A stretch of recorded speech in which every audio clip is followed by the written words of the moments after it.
Hey YouTube, Drone Tech here. If there was ever any doubt in your mind that CNN and really the media at large was really just the propaganda arm of the Democrat Party, this should be the final nail in the coffin of any doubt that you had. Today on CNN, Don Lemon and Chris Cuomo were downright giddy. I would even go as far to say they had thrills up their legs over Nancy Pelosi and her exchange with President Trump yesterday. That we must keep government open, that a shutdown is not worth anything, and that you should not have a Trump shutdown.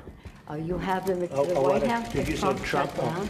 You have the White House, you have the Senate, you have the House of Representatives, you have the votes. You should pass it right now. No, we don't have the votes, Nancy, because in the Senate we need 60 votes. No, but in the House, and we don't have. You could bring it up right now. Yeah, but I can't, excuse me, but I can't get it passed in the House if it's not going to pass in the Senate. I don't want to waste time. Well, the fact is you can get it started that way. The House we can get passed very easily, okay, and we do. But the problem is the Senate, because we need 10 Democrats to vote, and they won't vote. That's not the point, Mr. President. The point is that there are equities to be weighed. And we're here to have a conversation in a prayerful way, so I don't think we should have a debate in front of the press on this. But the fact is, the House Republicans could bring up this bill, if they had the votes, immediately and set the tone for what you want. If we thought we were going to get it passed in the Senate, Nancy, we would do it immediately. We'd get it passed very easily in the House. No, that's we would get it, Nancy, I'd have it passed in 2 seconds. It doesn't matter, though, because we can't get it passed in the Senate because we need 10 Democrat votes. Of course, from my point of view and the point of view of everybody I know, Pelosi and Schumer got shellacked. They did not want that meeting to be public because they didn't want to have to publicly stand against border security, which they basically did during this debate. So, of course, the media leapt into damage control, and everywhere you look is just high praise and giddiness from the left over what they say was a win for Chuck and Nancy Pelosi. Thunderdome is a new part of our political reality. Two sides enter, but only one can leave with a win anyway. Now, the president on one side, President of the United States, the master of message and in-your-face fictions, and on the other, his new foe, the Nanchuck. I like it because it sounds like, you know, the martial arts. Because it sounds like, you know, the martial arts.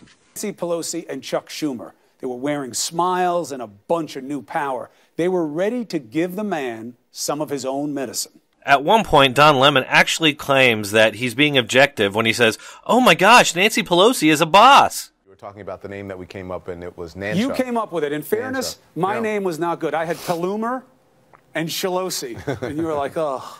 Nanchuck is great because it's like what Bruce Lee would do with those things, what happened in that room. I say that today because as I was laying, you know, taking the Theraflu nighttime this morning, as I was laying in bed or this afternoon, and I saw this on television, and just objectively speaking, I was like, oh my gosh, Nancy Pelosi is a boss. I mean, she handled herself amazingly.